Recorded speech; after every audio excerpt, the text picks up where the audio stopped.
എനിക്കഭയസ്ഥാനം.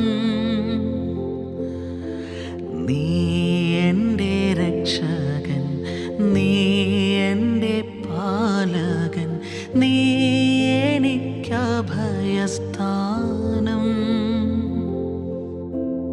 നീറിടും വേളയിൽ നീ എനിക്കേകിടും നന്മയിൻ നീരുറവാ.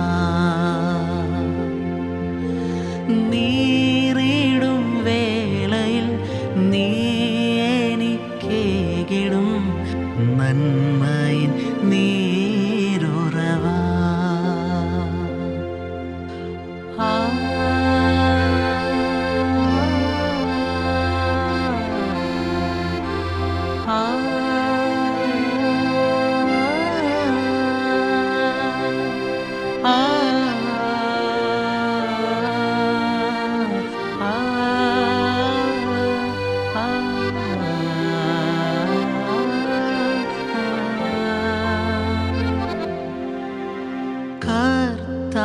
കർത്താവിലെപ്പോഴും സന്തോഷിച്ചാർക്കുവിൻ, സ്തോത്രയാഗം കഴിപ്പിൻ. കർത്താവിലെപ്പോഴും സന്തോഷിച്ചാർക്കുവിൻ, സ്തോത്രയാഗം കഴിപ്പിൻ. അവൻ സ്ഥിതി മാറ്റുമ്പോൾ യാക്കോബ് ഘോഷിക്കും, ഇസ്രായേൽ ആനന്ദിച്ചിടും.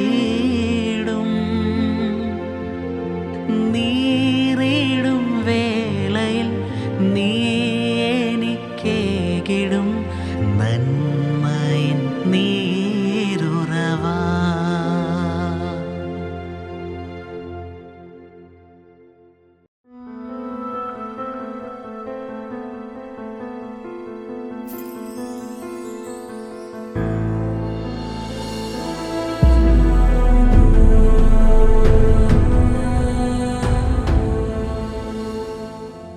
പാട്ടും പ്രസംഗവും എന്ന ഈ പ്രോഗ്രാമിലേക്ക് എല്ലാ മാന്യ പ്രേക്ഷകർക്കും സ്വാഗതം.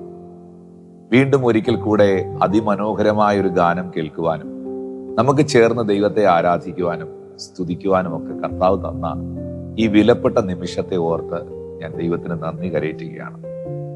നമ്മുടെ ജീവിതത്തിലെ നീറുന്ന വേളകളിലും ആകുലതകളിലും പ്രതിസന്ധികളിലും ഒക്കെ നമുക്കെല്ലാ കാലത്തും എപ്പോഴും ആശ്വാസമായിരിക്കുന്നത് സർവശക്തനാകുന്ന ദൈവം മാത്രമാണ്.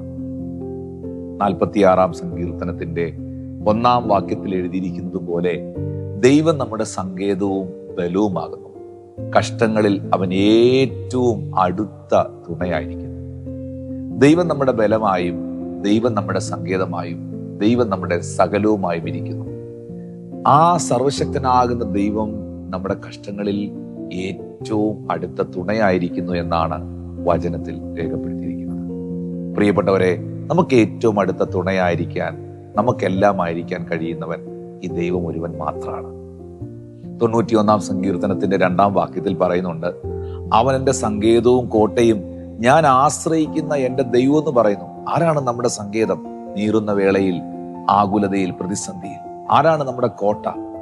പ്രതിസന്ധികൾ നമ്മുടെ മുമ്പിൽ കടന്നു വരുമ്പോൾ, ശത്രു ആക്രമിക്കാൻ കടന്നു വരുമ്പോൾ നമുക്കൊരു കംഫർട്ട് സോൺ എന്ന് പറയുന്നത്, അല്ലെങ്കിൽ നമുക്കൊരു ശാശ്വതമായ ഒരു സുരക്ഷിതമായ ഒരു ഇടമെന്ന് പറയുന്നത് നമ്മുടെ കോട്ടയായിരിക്കുന്ന സർവവുമായിരിക്കുന്ന ദൈവത്തിന്റെ സന്നിധിയിൽ മാത്രമാണ്. അതുകൊണ്ടാണ് കർത്താവിന്റെ വചനത്തിൽ വീണ്ടും 62 സങ്കീർത്തനത്തിന്റെ 8 വാക്യത്തിൽ രേഖപ്പെടുത്തിയിരിക്കുന്നത്, ജനമേ എല്ലാ കാലത്തിലും അവനിൽ ആശ്രയിപ്പിൻ, നിങ്ങളുടെ ഹൃദയം അവന്റെ മുമ്പിൽ പകരുവിൻ, ദൈവം നമുക്ക് സങ്കേതമാകുന്നു. എല്ലാ കാലത്തും അവനിൽ ആശ്രയിപ്പിൻ.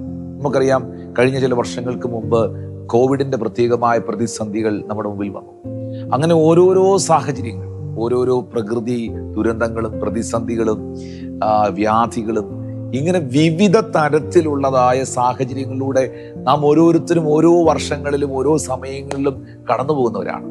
വല്ലപ്പോഴും അല്ല, ആണ്ടിലൊരിക്കലല്ല, ഒരു ഞായറാഴ്ച മാത്രമല്ല, എല്ലാ കാലത്തും ദൈവത്തിൽ ആശ്രയിപ്പീൻ എന്ന് 62 സങ്കീർത്തനം 8 വാക്യം പറയുകയാണ്.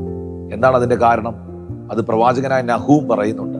നഹൂമിന്റെ പ്രവചന പുസ്തകം 1-ാം അധ്യായം 7-ാം വാക്യത്തിൽ പറയുകയാണ്, യഹോവ നല്ലവനും കഷ്ട ദിവസത്തിൽ ശരണവുമാകുന്നു, തങ്കൽ ആശ്രയിക്കുന്നവരെ അവൻ അറിയുന്നു.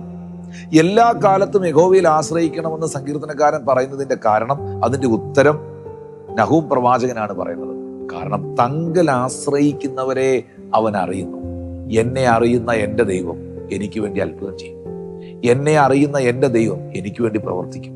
എൻ്റെ സാഹചര്യങ്ങളെ അറിയുന്ന എൻ്റെ കർത്താവ് എനിക്ക് വഴികളെ തുറക്കും. അത് വിശ്വസിക്കണം, അത് നിങ്ങൾ ഉറപ്പിക്കണം. നീറുന്ന വേളയിലും ആകുലതയിലും ഏതു സാഹചര്യത്തിലും എൻ്റെ കർത്താവ് എനിക്കൊരു നീരുറവയായി, ഒരു നന്മയായി എൻ്റെ മുമ്പിൽ വെളിപ്പെടുന്നു.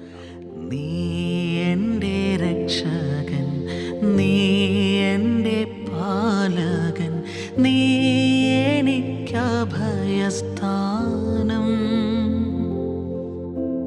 നീറിടും വേളയിൽ നീ എനിക്കേകിടും നന്മയിൻ നീരുറവ. നീറിടും വേളയിൽ നീ എനിക്കേകിടും നന്മ